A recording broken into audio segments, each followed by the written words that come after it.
ಎಲ್ಲರಿಗೂ ನಮಸ್ಕಾರ. ನಾನು ಸಚಿನ್. 12 ಸೆಪ್ಟೆಂಬರ್ 2024 ಇದು ನನ್ನ 30 ದಿನದ ಡೇ ಟ್ರೇಡಿಂಗ್ ಚಾಲೆಂಜಿನ 23ನೇ ದಿನ.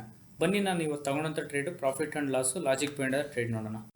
ಇಲ್ಲಿ ನೀವು ನೋಡ್ಬೋದು, ನಾನು ಇವತ್ತು ಭಾರತಿ ಏರ್ಟೆಲಲ್ಲಿ ಟ್ರೇಡ್ ತಗೊಂಡಿದ್ದೆ. ಇದರಲ್ಲಿ ನಾನು ಸ್ಟಾಪ್ ಲಾಸ್ ಇಟ್ಟಾಗಿದೆ.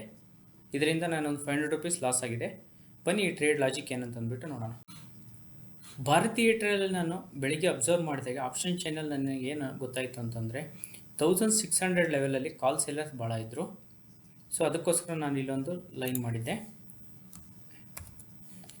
ಇದು 1600 ಲೆವೆಲಲ್ಲಿ ಭಾಳ ಕಾಲ್ ಸೆಲ್ಲರ್ಸ್ ಇದ್ದಾರೆ ಅಂತ ಅಂದ್ಬಿಟ್ಟು ನನಗೆ ಗೊತ್ತಿದೆ. ಅದ ನಂತರ ನಾನು ಅಬ್ಸರ್ವ್ ಮಾಡಿದ್ದೆ ಏನಂತಂದರೆ ಅದು ನೆಕ್ಸ್ಟ್ ಕ್ಯಾಂಡಲ್ಲೇ ಒಂದು ಬಿಗ್ ಇನ್ವರ್ಟೆಡ್ ಹ್ಯಾಮರ್ ಕ್ಯಾಂಡಲ್ ಮಾಡ್ತು. ಇದು 1600 ಕೆಳಗಡೆ ಕ್ಲೋಸ್ ಮಾಡಿದ ಕೂಡಲೇ ನಾನು ಈ ಕ್ಯಾಂಡಲ್ ಲೋಗೆ ಎಂಟ್ರಿ ಕೊಟ್ಟಿದ್ದೆ.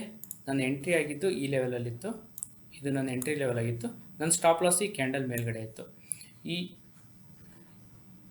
ಇದರಲ್ಲಿ ನಾನು ಎಂಟ್ರಿ ಕೊಟ್ಟಾಗ ನಂದು ಟಾರ್ಗೆಟ್ ಏನಿತ್ತು ಅಂತಂದರೆ ಈ ಸಮ್ವೇರ್ ಅರೌಂಡ್ ಈ ಲೆವೆಲಿಗೆ ರೀಚ್ ಆಗುತ್ತೆ ಅಂತ ಅಂದ್ಬಿಟ್ಟು ನಂದು ಅಸಂಪ್ಷನ್ ಮಾಡಿ ಈ ಟ್ರೇಡ್ನ ಎಂಟ್ರಿ ಕೊಟ್ಟಿದ್ದೆ. ಅದರ ನಂತರ ಏನಾಗಿದೆ ಬಿಟ್ಟು ನೋಡೋಣ ಬನ್ನಿ. ಅದರ ನಂತರ ನೀವು ಅಬ್ಸರ್ವ್ ಮಾಡಿದೆ ಅಂದರೆ ಮಾರ್ಕೆಟ್ ಅಲ್ಲೇ ಮೂವ್ ಆಗ್ತಾ ಇತ್ತು. ಇಲ್ಲಿ ನೀವು ಅಬ್ಸರ್ವ್ ಮಾಡಿದ್ರೆ ಅಂತಂದರೆ ಟಿಲ್ 2 PM ಏನಾಗಿದೆ ಅಂತಂದರೆ ನನಗೆ ಮಾರ್ಕೆಟ್ ಸೈಡ್ವೇಸಲ್ಲೇ ಇತ್ತು. ನಾನು ಎಲ್ಲಿದ್ದೇನೋ ಅದೇ ಕಾಸ್ಟಲ್ಲೇ ಸೈಡ್ವೇಸ್ ಹೋಗ್ತಾ ಇತ್ತು.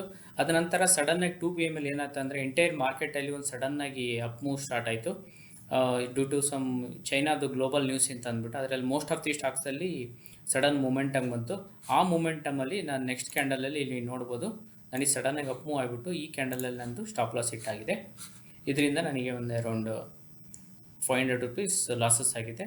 ಹಾಗೇನಾದ್ರು ಗ್ಲೋಬಲ್ ನ್ಯೂಸ್ ಬರಲಿಲ್ಲ ಅಂದರೆ ಮೋಸ್ಟ್ ನಾನು ಎಕ್ಸ್ಪೆಕ್ಟ್ ಮಾಡಿದ ಪ್ರಕಾರ ಇವತ್ತು ಮೇ ಬಿ ಮಾರ್ಕೆಟ್ ಸೈಡ್ವೇಸ್ ಎಲ್ಲ ಕ್ಲೋಸ್ ಆಗ್ತಾಯಿತ್ತು. ಇದರಲ್ಲಿ ನನಗೆ ನೋ ಪ್ರಾಫಿಟ್ ನೋ ಲಾಸ್ ಆಗ್ತಾಯಿತ್ತು. ಹೋಪ್ ಈ ಲಾಜಿಕ್ ಎಲ್ಲ ನಿಮ್ಗೆ ಅರ್ಥ ಆಗ್ತಿದೆ ಅನ್ಕೊಂತಿದ್ದೀನಿ. ಈ ವಿಡಿಯೋ ಇಷ್ಟ ಆಗಿದ್ದರೆ ಲೈಕ್ ಮಾಡಿ ಮತ್ತು ನಿಮ್ಮ ಫ್ರೆಂಡ್ ಜೊತೆ ಶೇರ್ ಮಾಡಿ. ಧನ್ಯವಾದಗಳು.